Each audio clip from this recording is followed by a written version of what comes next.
Police say it was at this spot on Scuddy Branch Road where 2 Kentucky State Police officers were forced to open fire. Kentucky State Police say this is only one of a handful of times in the past 20 years officers from Post 13 have used deadly force. When an officer has to use their service weapon to defend themselves, it's a matter of life and death. They feel like that their life is hanging in the balance. They feel like that's the last resort. There's nothing else they can do. Troopers Jackie Pickrell and Jennifer Sandlin responded to a call from neighbors complaining about a suspicious truck just after midnight.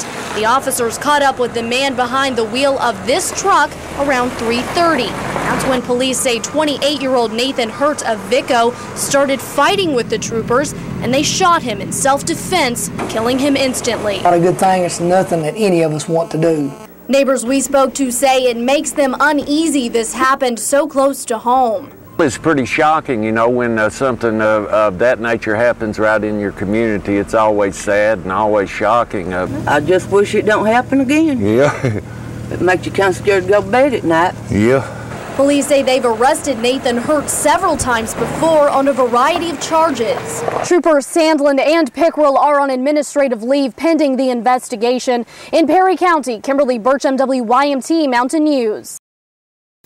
Richmond police officer Claude Hudson made the trip to Afghanistan 1 year ago, almost to the day. He served as a civilian police advisor, training Afghan officers. I just wanted to contribute my part to the whole war. But now he just wants to be a husband and dad here in Kentucky. It's actually unexplainable. I said I've been nervous. It's been the longest year, but I am so thankful that he's home. But their 3 kids didn't know he was coming home Wednesday because he wanted to surprise them at their schools. The first stop was at Jackson County High School, where sophomore Mercedes was taking a quiz. I was stunned. I thought I was daydreaming. You don't even know. Then to 8th grader Tan's school.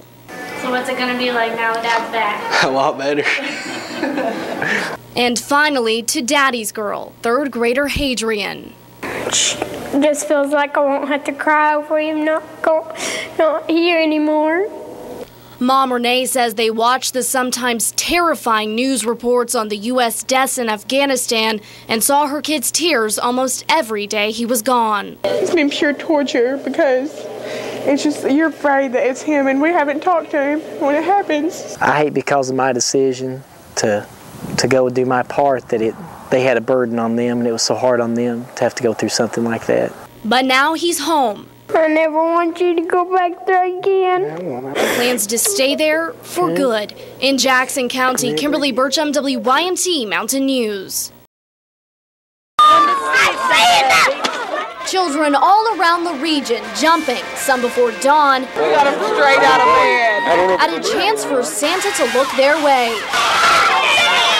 A day made possible by an entire year of planning by CSX, Food City, and the Kingsport Chamber of Commerce. I think that the train this year is more of a working train with all of the people inside having a role and rotating through the various jobs. In years past, gifts were handed out one by one, but this year a record number of volunteers helped pass out bags full of gifts. Allow more children to be able to receive gifts, so they come up with the bag. All 5,000 of them. The gift bags are categorized into 4 different categories. The blue bags are for the boys and the purple bags for the girls. The older kids get the larger bags and the younger kids get the smaller ones. Purple, we're going to lose right now. I got it. Like a well-oiled machine working for one thing. I especially enjoy looking out the window after we're all set up back there, got all the toys ready and all the candy ready, and just watching out in the crowd and watching all the children smiling. Thousands of smiling faces. They always treat them really good here. So we always come out every year. Don't we, Mason? Yes. Got a lot. And for some, it's their only Christmas gift this year. I was in a wheelchair and I never did get anything. Something that struck a chord with country music star and this year's celebrity volunteer, Kathy Mattea. You need glue?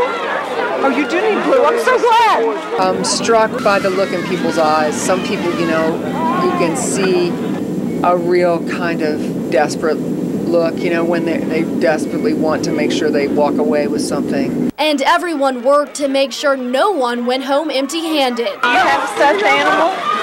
No, there you go. Another child took one of his toys as they got in the car and ran back and gave it to the child. Proof Christmas spirit is contagious. Kimberly Burcham, WYMT Mountain.